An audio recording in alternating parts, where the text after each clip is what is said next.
दी loud Bihar आप इस channel से जोड़कर रोजाना ताज़ा अपडेट पा सकते हैं। जैसे दिन भर की ताज़ा खबर, सरकार की नई योजनाएं, नए नियम, स्कूल कॉलेज स्कॉलरशिप, रोजगार। नीतीश कुमार ने किया डबल डेकर पुल का उद्घाटन।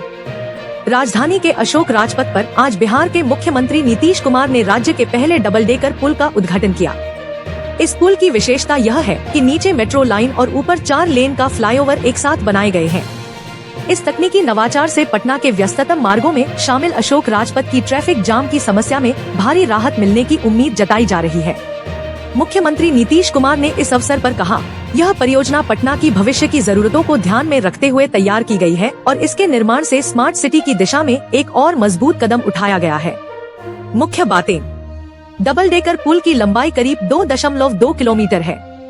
नीचे का स्तर पटना मेट्रो के कॉरिडोर 2 के लिए है। ऊपर का स्तर वाहनों के लिए फ्लाईओवर के रूप में विकसित किया गया है।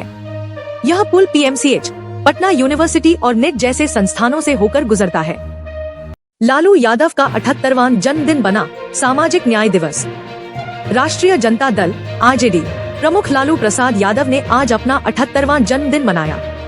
इस अवसर को पार्टी ने सिर्फ निजी जश्न तक सीमित न रखकर पूरे बिहार में इसे सोशल जस्टिस गुडविल डे, सामाजिक न्याय एवं सद्भावना दिवस के रूप में मनाया।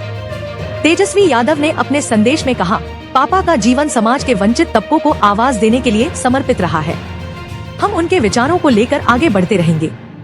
लालू प्रसाद ने कार्यकर्ताओं का आभार व्यक्त करते हुए कहा, हमेशा याद रखें, सामाजिक न्याय सिर्फ नारा नहीं, एक आंदोलन है। सीपीआई एमएल ने चुनाव प्रचार तेज किया, जन संवाद और क्षेत्रीय रैलियों का ऐलान। आगामी विधानसभा उपचुनाव और संगठन विस्तार की तैयारी के तहत सीपीआई एमएल ने प्रचार अभियान तेज कर दिया है।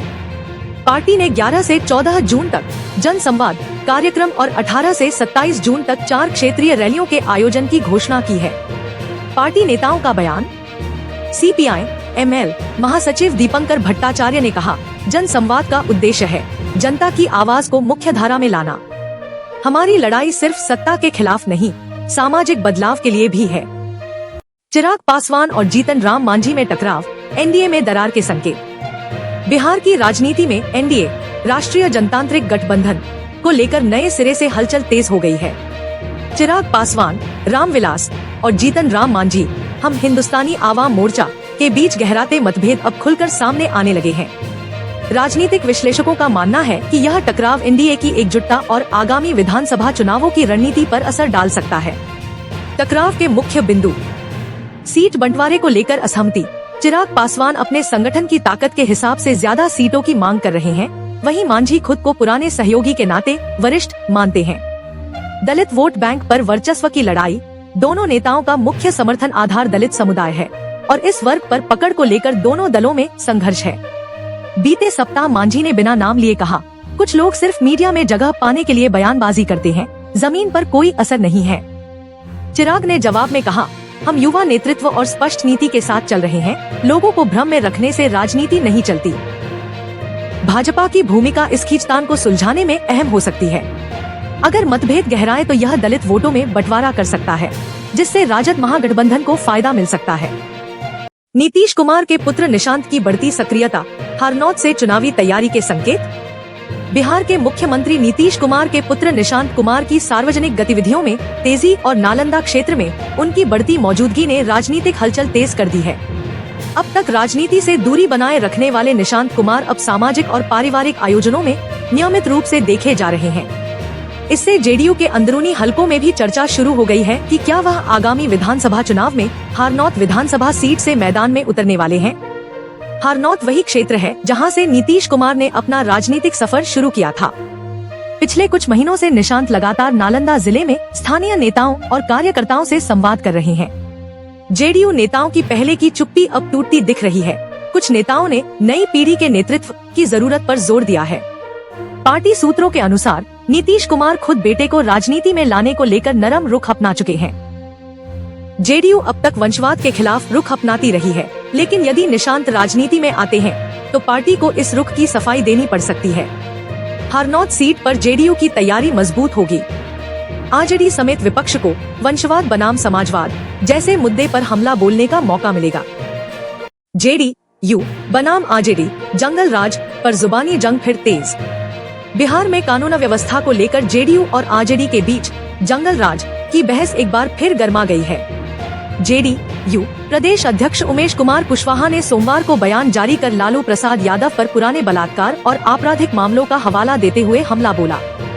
उन्होंने कहा कि जिन्होंने खुद बिहार को अपराध और भय का गढ़ बनाया, वो आज सुशासन पर सवाल उठा रहे हैं। इसके जवाब में लालू यादव ने पलटवार करते हुए कहा, अब तो अपराध सुबह के 5 बजे से पहले भी होने लगे हैं। बताइए, ये किसे जंगल राज कहेंगे? इस बयान के जरिए उन्होंने नीतीश सरकार के वर्तमान कानून व्यवस्था की गिरावट की ओर इशारा किया। बहस के मुख्य बिंदु, जेडीयू लालू राबड़ी शासनकाल को जंगल राज बताकर जनता को याद दिलाना चाह रही है। वहीं आरजेडी मौजूदा घटनाओं और पुलिस प्रशासन की नाकामी को सामने लाकर नीतीश सरकार की विफलताओं को उजागर कर रही है। 2025 विधानसभा चुनाव को देखते हुए कानून व्यवस्था एक बड़ा चुनावी मुद्दा बनता दिख रहा है। यह बहस सिर्फ अतीत और वर्तमान की तुलना नहीं, बल्कि राजनीतिक नैरेटिव को नियंत्रित करने की कोशिश भी है। आरजेडी युवाओं और शहरों के मध्यम वर्ग में सरकार विरोधी माहौल बनाना चाहती है, जबकि जेडीयू अपने सुशासन मॉडल को पुनः स्थापित करना चाह रही है। शराबबंदी पर सियासी तकरार तेज, चुनावी मौसम में फिर उठा प्रोहिबिशन का मुद्दा। बिहार में विधानसभा चुनाव से पहले शराबबंदी प्रोहिबिशन एक बार फिर राजनीतिक बहस का केंद्र बन गया है। जेडीयू के कार्यकारी अध्यक्ष संजय झा ने हाल में दिए एक बयान में कहा, शराबबंदी सिर्फ एक कानून नहीं, यह बिहार की महिलाओं की सुरक्षा और सम्मान का सवाल है। इसका राजनीतिक मूल्य नहीं, सामाजिक मूल्य है। वहीं गठबंधन के अन्य दलों, विशेष रूप से हम और बीजेपी के कुछ नेता इसकी पुनरावलोकन रिव्यू की मांग कर रहे हैं। उनका तर्क है कि इसका प्रभाव जमीनी स्तर पर प्रभावी नहीं रहा। काली अर्थव्यवस्था और अवैध शराब कारोबार को बढ़ावा मिला। गरीब और दलित समुदायों को कानून का सबसे अधिक खामियाजा भुगतना पड़ा।